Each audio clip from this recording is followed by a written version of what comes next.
당신이 항상 해오던 일을 하면 당신은 항상 어떤 것만 얻게 될 것이다. 영국 철학자 프랜시스 베이컨의 말입니다.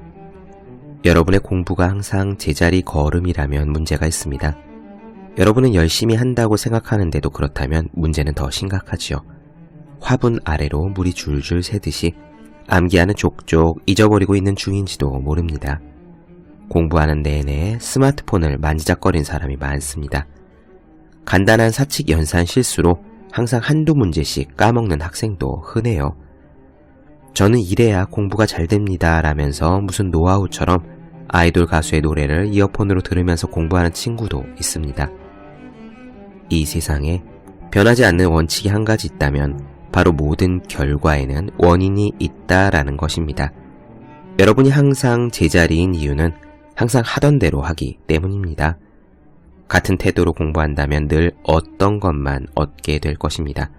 그것이 시간이든 목표든 집중의 정도든 공부하는 자세든 인터넷에 웃긴 동영상이든 말입니다. 제자리 걸음을 하더라도 신발은 닳습니다. 여러분이 상상할 수 있는 최고로 우수한 학생의 모습을 그려보세요. 어떤 옷차림을 하고 어떻게 수업을 듣고 어떤 모습으로 공부를 할지 구체적으로 떠올려 봅시다. 그 학생의 하루 일과는 과연 어떨까? 그 친구도 텔레비전 프로그램을 챙겨볼까? 운동은 매일 할까? 공부하면서 과자를 먹을까? 그리고 현재 여러분의 모습과 상상 속의 그 최고의 학생을 비교해보면 됩니다.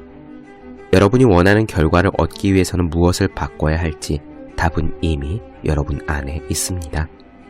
365 공비타민, 당신의 공부가 제자리 걸음인 이유의 한 대목으로 시작합니다.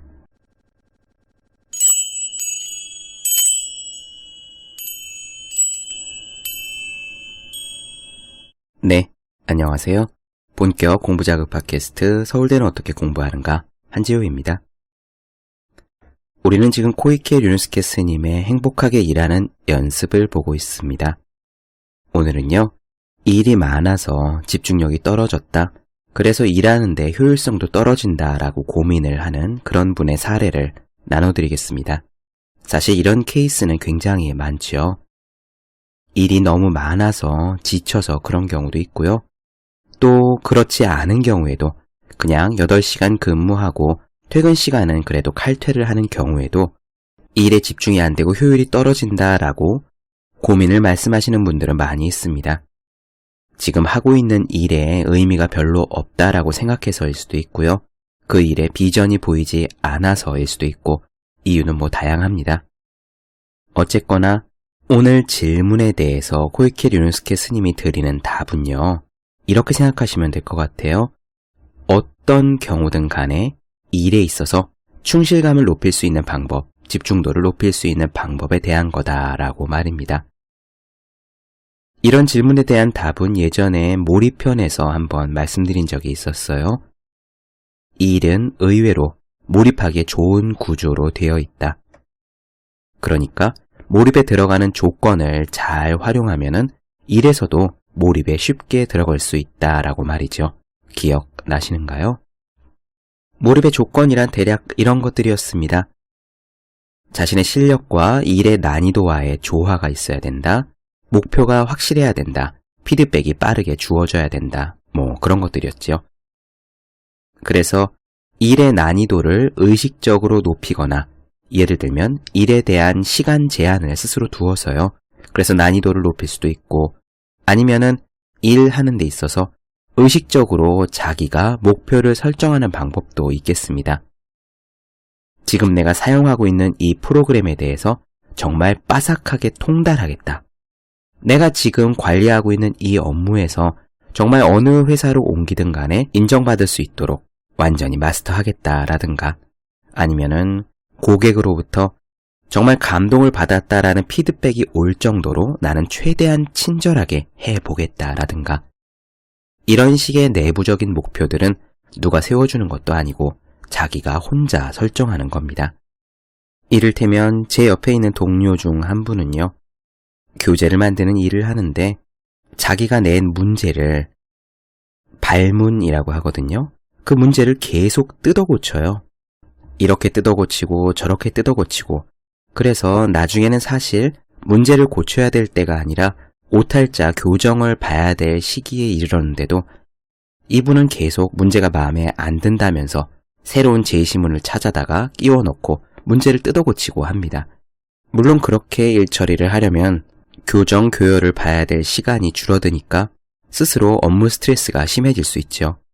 그럼에도 불구하고 계속 문제를 이렇게 뜯어 고치는 거는요, 들어보니까 자기만의 목표가 있더라고요.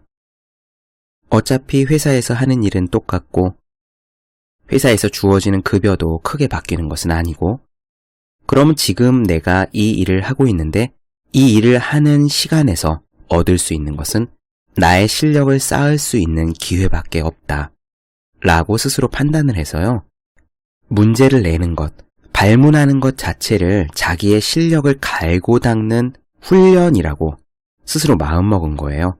그러니까 이 정도면은 충분히 마무리 짓고 마감을 할 수 있는 정도의 퀄리티가 되었는데도 이것이 곧 자신의 실력을 향상시키는 길이다라고 생각을 하고 그렇게 목표를 잡았으니까 자기 주도적으로 한도 끝도 없이 뜯어 고치고 싶은 그런 의욕이 드는 겁니다. 이런 내부적인 목표는 누가 주어지는 것이 아니에요. 그냥 자기가 설정하는 거죠.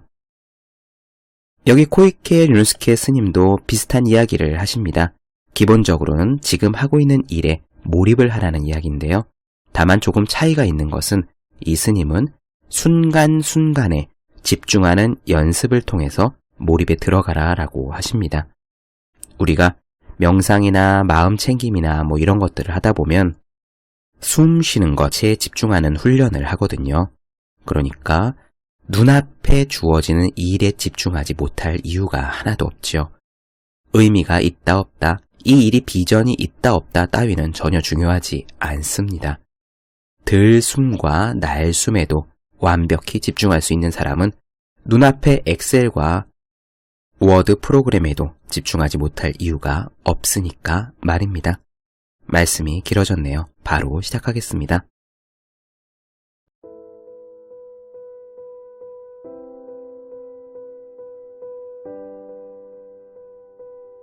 이렇게 질문을 하세요. 일이 바빠 주말도 반납한 채 일에 치여서 살고 있습니다. 그러나 오랜 시간 동안 사무실에 있는 것이 견디기 힘들 때가 있습니다. 이런 생활이 지속된다면 어떻게 될지 이런저런 생각을 해보는데, 그런 생각을 하다 보면 일에 집중하기가 더 힘들어집니다. 그리고 일의 효율도 점점 더 떨어집니다. 끝내고 싶은 마음은 굴뚝 같은데 대체 어떻게 해야 일에 집중할 수 있을까요? 라고 물었습니다. 스님은 이렇게 답하세요. 구체적이지 않다고 느낄지 모르겠지만 이에 대한 답변은 다음과 같다. 나는 거의 매일 일을 하고 있다. 우선 아침에 일어나면 좌선을 한다. 이것은 어떤 의미에서 승려가 해야 할 일이라고 할 수 있다. 식사를 끝내면 절의 웹사이트를 갱신하고 고민 상담에 대답을 하면서 시간을 보낸다. 이건 역시 나 자신이 수행을 통해 얻은 성과를 많은 사람들에게 전달하여 도움이 되길 바라는 마음에 하고 있는 일이다. 그리고 다시 좌선을 시작하는 경우도 있고 의뢰받았던 원고를 집필하느라 몇 시간을 사용하기도 한다. 그리고는 다시 좌선을 한다. 밤 9시가 되면 취침을 하고 다음날 아침에 눈을 뜨면 좌선을 시작한다. 일주일에 한 번은 아침부터 저녁까지 일반 방문객을 대상으로 좌선을 지도하는데, 이 역시 어떤 의미에서는 일을 하고 있는 것이다. 가끔 친구와 카페에 놀러가서 차를 마시기도 하지만 그런 경우를 빼고는 깨어있는 약 18시간 동안 거의 항상 일을 하고 있다. 주말이라는 개념도 내게는 없다. 거의 365일 내내 일하는 셈이다. 하지만 주말이 없어서 힘들다거나 놀 시간이 없어서 숨이 막힌다는 스트레스는 전혀 없다. 아침부터 저녁까지 쉴 틈 없이 좌선 프로그램을 강의하고 있으니 힘들지 않느냐라는 말을 가끔 듣기도 하고, 여러 권의 책을 동시에 집필하는 것이 쉬운 일이 아니니 건강을 해치지 않도록 주의하라며 걱정해주는 사람들도 있다. 하지만 실제로 나는 내가 하고 있는 일 때문에 스트레스를 받는 경우는 거의 없다. 그러니 마음은 전혀 피로함을 모르고 육체적으로도 피로나 어깨 결림, 통증 따위가 전혀 발생하지 않는다. 내가 그럴 수 있는 이유는 매 순간마다 지금 눈앞에 놓여있는 해야 할 일에 집중하고 계속 몰두하기 때문이다. 즉, 공부나 놀이, 운동 등 무슨 일이 되었든 간에 머리만 이리저리 굴리지 말고 몸과 마음을 완전히 일치시켜서 파고들면 스트레스는 전혀 발생하지 않는다. 그렇게만 된다면 즐거움은 얼마든지 솟아난다. 이런 의미에서 볼 때 집중과 몰두를 할 수 있다면 일이나 놀이에는 아무런 차이가 없다. 이것은 일이고 이것은 놀이다라고 편의상 구별하고 있는 것을 모르는 바는 아니지만 그것은 머릿속에서 만들어진 개념에 의해 억지로 구분되었다고 보면 된다. 정말로 집중해서 몰두할 수 있을 때는 일이나 놀이나 모두 똑같다. 그런 상태에서는 일하고 있는 나는 존재하지 않는다. 놀고 있는 나 역시 존재하지 않는다. 자신이란 것이 완전히 사라지고 단지 몰두하여 파고드는 것이 즐겁다라는 현상만이 발생하고 있을 뿐이다. 그것을 일이나 놀이라고 이름을 붙일 필요는 없다. 지금 여기에 몰두하고 있으면 욕망의 번뇌나 분노의 번뇌나 미망의 번뇌는 조용히 가라앉기 때문에 마음은 공에 가까워진다. 내 경우에는 이야기를 하는 동안에도 그 짧은 한순간에 이야기하고 있는 내용과 이야기하고 있는 목소리의 떨림에 마음을 완전히 일치시키도록 하고 있다. 따라서 마음을 과거에 일어난 일로 물들이지 않고 미래에 벌어질 일을 걱정하느라 머릿속에 마음을 담아두지도 않는다. 이야기를 끝낸 후에는 휴식을 취하고 차를 마시기도 한다. 하지만 그때에도 쓸데없는 것을 생각하지 않고 차를 마시는 일에 몰두하고 집중하면서 맛을 음미하는데 마음을 고정시킨다. 차를 마신 후 설거지를 할 때도 설거지는 이따가 할 걸 그랬나? 라는 쓸데없는 생각을 하거나 설거지를 끝낸 다음에는 무얼 할까? 라는 생각을 하면서 마음을 들뜨게 만들지 않는다. 그릇에 손을 대고 있는 감각이나 그릇을 근육으로 받치고 있는 감각, 차가운 물이 손에 닿는 감각, 두 발로 땅을 지탱하고 있다는 감각, 그런 감각들 속에 확실하게 마음을 고정시켜 놓는다. 모든 정신적인 문제는 이처럼 지금 이 순간에 해야 할 일에 마음을 두지 않고 과거나 미래의 잡념 또는 자질구레한 생각들을 떠올리기 때문에 발생한다.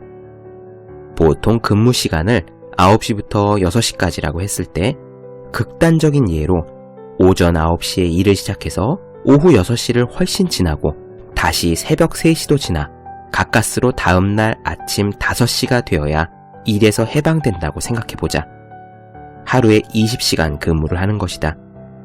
그토록 노동 환경이 가혹하다면 이직을 고려해봐야 한다는 생각이 들 것이다.